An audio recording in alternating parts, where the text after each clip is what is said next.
karaniwan na lang sa ilan at madalang naman may ulam ng karamihan. Kaya hindi ko lang po alam kung may tuturing ba itong exotic, pero yung laman ho ng karne, may hahalin tulad siya sa lasa ng isdang stingray or pagi, kung ito nga po ay tawagin, na sinasabing may kamandag. Pero wala naman ho sa kanyang laman. Or tibo, kung may hahalin tulad naman po natin sa isdang hito, pero nasa ilalim ng kanyang buntot parang karayom. At hindi ko na nga po maipakita at wala na. Pinutol na noong nabili ko. Isinama ko na sa mga napamili kong isda dahil hindi nga po pangkaraniwan. Napakadalang mo itong makita.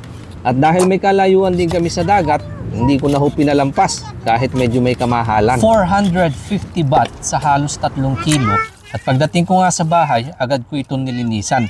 Kinamas ko lang sa asin at hinugasan habang sariwa. Pinakuluan ko muna sa sibuyas at luya, dahon ng laurel, buong paminta at saka maraming suka. Ito kasi ang mabisang paraan para mabawasan ang kanyang lansa. Kalahating kilo ng niyog ang aking pinigaan at kinuha ko lang po yung kung tawagin ay pinakakakang gata. Saka ko hinango yung pinakuluan kong laman ng pagi at hinimay para maalis yung tinik at hindi na sumama sa pagluluto.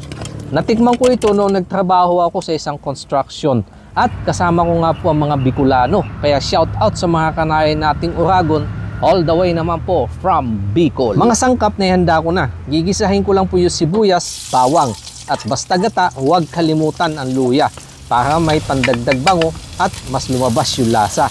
At isa nga sa requirements yan, madami sili para may laban. Saka ko nilagay naman yung laman ng pagi, pinalasahan ko lang po ito ng patis, pamintang duhog at kaunting magic. Hindi ko na masyadong hinalo para naman hindi ganong madurog yung laman. At saka ko nilagay yung pinigaan kong kakanggata. Alam nyo naman, hindi pwedeng walang gulay-gulay, kaya nilinisan ko lang po yung napitas kong malunggay na nakuha ko naman sa kapitbahay noong nakabakasyon sila sa Boracay. Hindi na kailangan ng mahabang pakuluan dahil luto na yan. Kaunting inin na lang para mas magmantika at lumapot yung gata.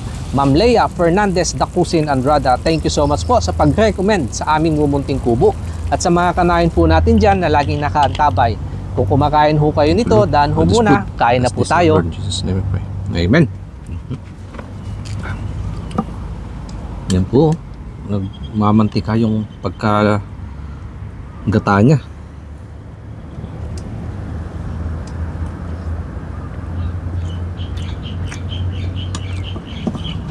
Malasa.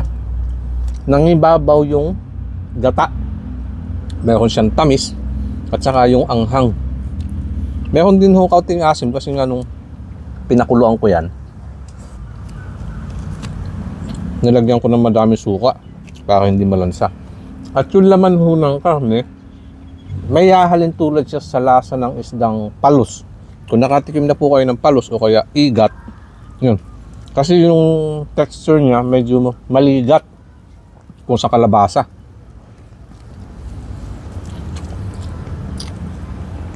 May kaunting kunat, saka may mga tinik na natira, pero yung tinik naman niya ay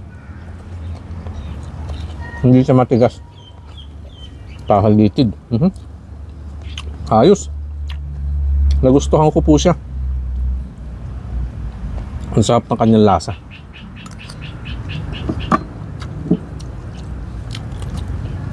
At kung mapapansin nyo ho, kaunti lang yung nilabas kong kanin dahil maliban sa kanin, meron pang isang masarap na kapares yan.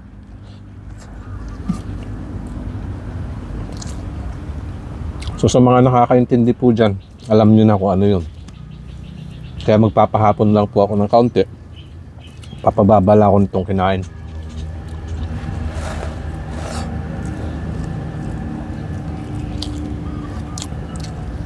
At saka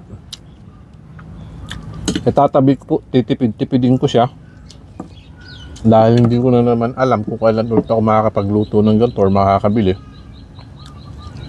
At saka may kamahalan din.